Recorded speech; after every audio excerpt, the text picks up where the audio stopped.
Come and be with me and our Lord.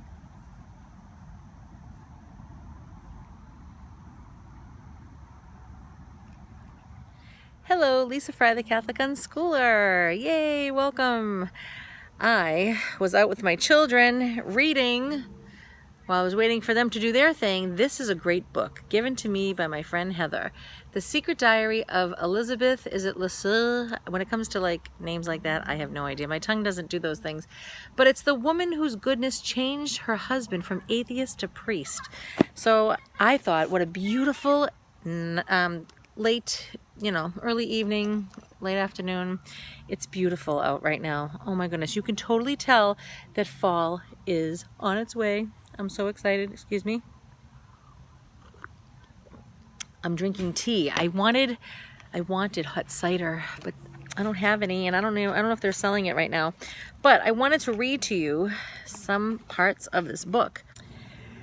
So this book was written, her diaries anyway, are the early 1900s, and it's awesome because this Elizabeth was married to an atheist. She was devoutly Catholic, and she was married to a man who was an atheist, and he and his friends used to make fun of her, and this was her suffering. And she would say things to him, you're going to be converted or whatever, but most of her heart was written down, and this whole book is all her diaries and his. And so don't mind the bug that's flying around me. I think he wants some tea, either that or me. Mr. Bug.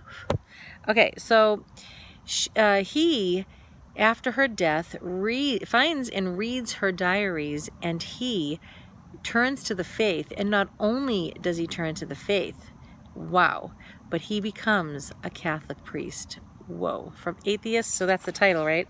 The woman whose goodness changed her husband from atheist to priest. He goes on and on about how much that her goodness, and it was her love that changed him, the acceptance of him. He knew that she was truly loving him the way that God would have her love him, the way that God calls all of us to love. And so I perceived clearly the inner meaning of her existence, so grand in its humility, and I began to appreciate the splendor of the faith of which I had seen such wonderful effects. The eyes of my soul were opening little by little. This is the husband. Although Elizabeth had apparently disappeared because she had died, I felt her come to me to direct me. So again, as Catholics, we believe, as in communing, sorry about the bug, with those in heaven. So he could always feel her coming to him. All that I found of hers, all the manuscripts I gathered together, brought me her inspiration, and my former hostility quickly gave way to the wish to know Catholicism. Yes. So he goes on later to say, how indeed can such sterile negations weigh against the positive force of truth and of life that abounds in the Catholic faith when it is accepted, understood, and practiced? Yes, so he's feeling it. This next writing of hers reminds me of how there's a season for everything. When the winter starts and, you might get a little depressed that now you're not going to see everybody, you can't go everywhere, but there's a time, right, for everything. This winter's exhausting activity, Elizabeth writes, which in spite of everything is so empty, begins to pass away. During that time, the only good moments are those given to God, to the poor, and to work. I am going to give myself to these with more ardor than ever, so more passion, more enthusiasm. In certain ways, my ideas have changed. I believe much more in an individual effort and in the good that may be done by addressing oneself, not to the masses, but to particular souls.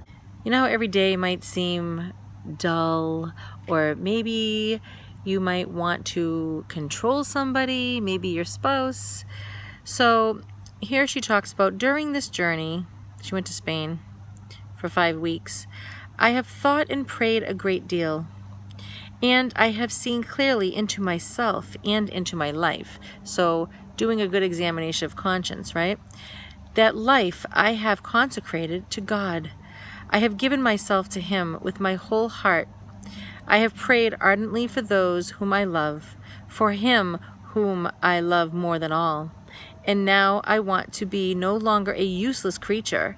I have seen plainly what are my greatest duties, and I want to fulfill them.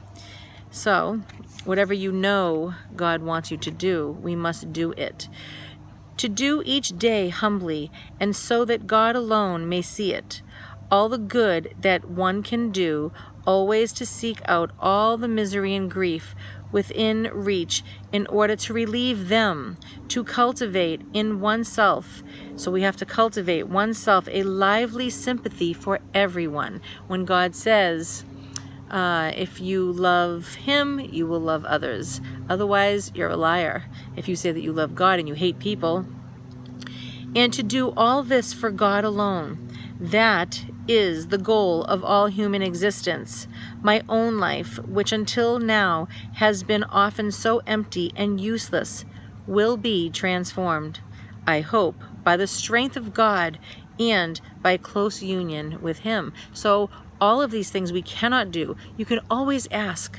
You can always ask God to help you, right? So maybe there's a task for you to do. Maybe it's to be loving to your spouse and you just don't want to.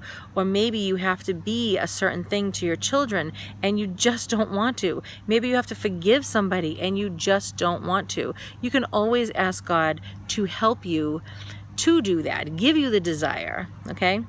So around me are many souls that I love deeply, and I have a great task to fulfill with regard to them.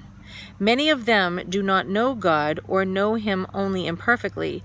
It is not in arguing or in lecturing that I can make them know what God is to the human soul.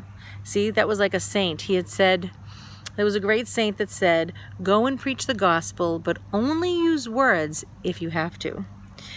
So, but in struggling with myself, in becoming, with His help, more Christian and more valiant, I will bear witness to Him whose humble disciple I am. By the serenity and strength that I mean to acquire, I will prove that the Christian life is great and beautiful and full of joy, not by preaching, but by living, by accepting the other people. I will prove that the Christian life is great and beautiful and full of joy by cultivating all the best faculties of my mind. I have a bug, excuse me. By cultivating all the best faculties of my mind, I will proclaim that God is the highest intelligence, and that those who serve Him can draw without end from that blessed source of an intellectual and moral light. In order to give, one must acquire and to serve my brethren before God for one day, or for even a small part of every day. I must first have purified and strengthened my soul for many days. So I'm going to stop right there, but I just want you to see that this book is excellent. I highly recommend it. When we love, it must come from a place, right? You don't have to do it on your own strength. Oh no, you will pray to God. And I once heard this one person say that they couldn't even ask God to forgive somebody. And so their spiritual advisor said, okay, if you can't ask God for the desire, can you ask God for the desire to forgive? And they were like, no, because you know when you're so angry, you're so upset that very thought of asking even God to help you forgive, it's like, no, I want justice. So then the spiritual director said, how about the desire to forgive? And they still couldn't get in touch with it. So he said this about 4 to 5, maybe even 6 times, the desire to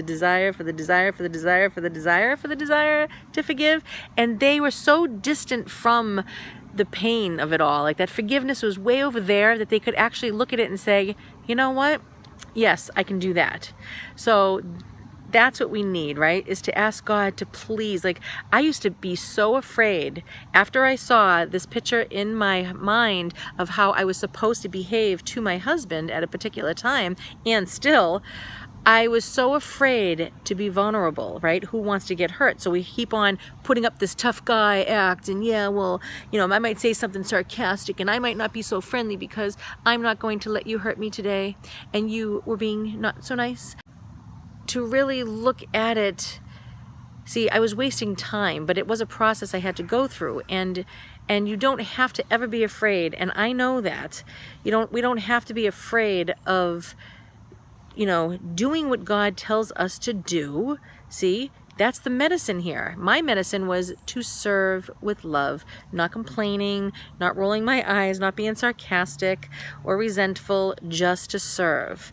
To serve, I didn't even have to smile. I just had to serve. And then that would break down all those walls of my hard feelings and theirs, to be able to see God through me, right? Because God is love. So you don't ever have to do it alone. We need God's grace for it all. You know, my father always says that we have a one-man audience, and that one man is God. So, you know, we can play tough, we can be mean and horrible, we're all held responsible before God, okay, no matter how anybody's treating us. I mean, look how they treated God when he was dying on the cross, okay? Look how he was being treated, and yet he was quiet, wasn't he? He didn't complain. And we are to imitate Christ, and it's not easy, but it is possible, right? Yeah, that tastes good. I want apple cider. So I thought I'd hang out with everybody, and it's such a beautiful evening. You know what I do when I come out here? I sit when it's dark, like in the fall, and it's got very cool weather where you have to wear your sweater, and you come out here with candles. And I sit here with my kids, and whoever wants to pray the rosary with me, and we sit out here with the candle on the table and a little lantern. We have to figure it out. But through the grace of God, and the more time you spend alone with God, talking to him, and that's why the church is so wise, because sometimes we go on and on about things, but the church formulates prayers, especially the Our Father, which was formulated by Christ himself. I'm just looking up at that space. I'll show you again.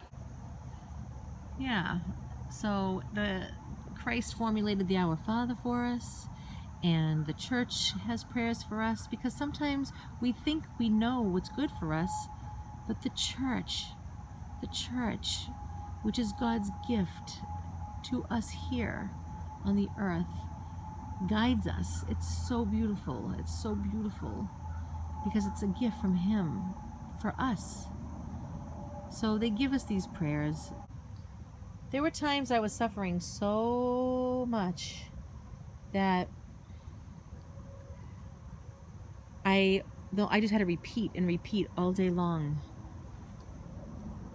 Jesus, I trust in you. Or maybe, for the sake of his sorrowful passion, have mercy on us and on the whole world. I would just repeat this all day long. You know, you ever get in that spiritual fight that you just know that you have to just hold on. See, and so many people, they give up, and they turn, and they get into sinful things. This is not okay. Not okay. We must continue the fight. We must continue to fight. Yes, we do. We must not give in. No. For the sake of his sorrowful passion, have mercy on us and on